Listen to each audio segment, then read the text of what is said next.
The orange is one of the most cultivated fruits of the world, but do you know where it comes from? Well, the orange, both the tree and the word, come from India. Find out more in this episode of Tree Talk. The orange needs no introduction. It is one of the most commonly grown and eaten fruits in the world. Here you can see its orange fruit, its glossy green leaves, and also its little white flowers. Orange trees, it is said, can live for about a century and can produce hundreds of oranges in its lifetime. But where did this ubiquitous fruit begin its global journey? The sweet orange that we eat today, in fact, pretty much all the citrus fruits that we eat today, can be traced back to their wild ancestor in the southern Himalayan region comprising China and India. In fact, it is said that the northeastern state of Meghalaya is where the mother of all oranges can be found. Arabs have a long history of trade with India and China from where the orange originates. Now, there are multiple varieties of orange in the world today, but it is said that they can all be traced back to the same sour orange in the region comprising northeast India and China.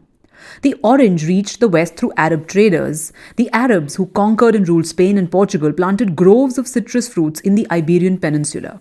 For instance, the patio in the Cathedral of Cordoba in Spain is called Los Naranjos, or the Oranges.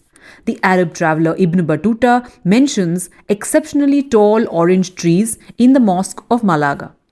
Later European sailors and explorers who travelled to the east also brought back the orange during their voyages. One finds a reference in the account of one Alvaro Vello, who was on Vasco da Gama's first voyage to India in 1498, where he mentions the fine orange trees which he found there, which he says are better than those of Portugal. As the Portuguese were the earliest of the medieval explorers to reach the east, for a long time the orange became known in Europe as Portingal or Portugal orange. So as Europe got exposed to this exotic fruit, gradually having a citrus garden became a symbol of wealth and status there. Many citrus and orange orchards and gardens sprang up, and the orange became a common feature in art, frescoes, and indoor decor of that time. For instance, you find paintings like this, the Madonna of the Orange Tree, that gave pride of place to the orange tree. Layered piles of oranges, pears, and apples on a plate even became the stylized mode of table decor. The famous Medici family of Italy is said to have had a great citrus garden called Villa di Castello in Florence. The Versailles in France had an orangery which took nearly 10 years to build and was the venue for garden parties for French aristocracy. Those who visited Paris may have seen and been to the Orangerie, an art gallery housing impressionist paintings that was originally an orangery. In case you're wondering what an orangery or an orangery is, it was a glass-fronted building in fashionable European residences of the 17th and 18th centuries where orange and other fruit trees were planted in a large greenhouse built to shelter citrus fruits during the bitter cold of winter because the orange is a tropical fruit. Over time, the fruit also traveled to the Americas as European settlers went there. That very soon, people across the world grew fond of the orange can be perhaps evidenced from all these names drawn from the orange. In Netherlands, you find a dynasty with that name starting from the Prince of Orange, from which the Dutch take their national colours as well. There is an Orange River in South Africa and Cape Orange in Brazil.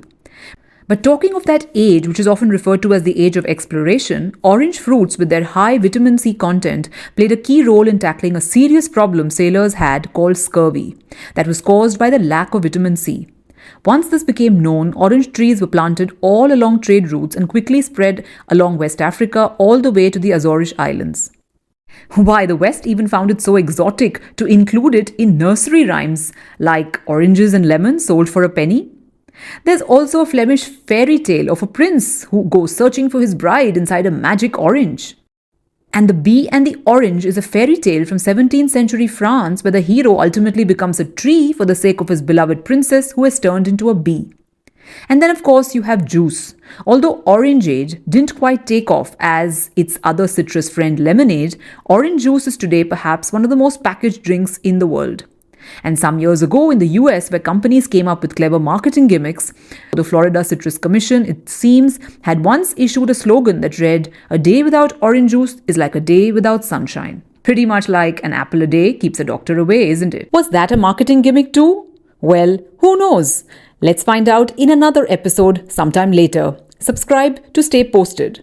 Getting back to the orange for now. And the word orange, it originates in the Tamil word narangam. Tamil is one of the world's oldest languages spoken in southern India, and the word narangam traveled from Tamil to Sanskrit, also one of the world's oldest languages, from India, where it became narang. And then it traveled into the Middle East in Arabic and Persian, where it was something like narang, from where it went to Europe and became the French word orange, from where you get the English word orange. If you enjoyed this episode and learned a thing or two about the trees around you, do take a moment to check out some of the other videos on the site, share it with friends, and hit that like and subscribe button.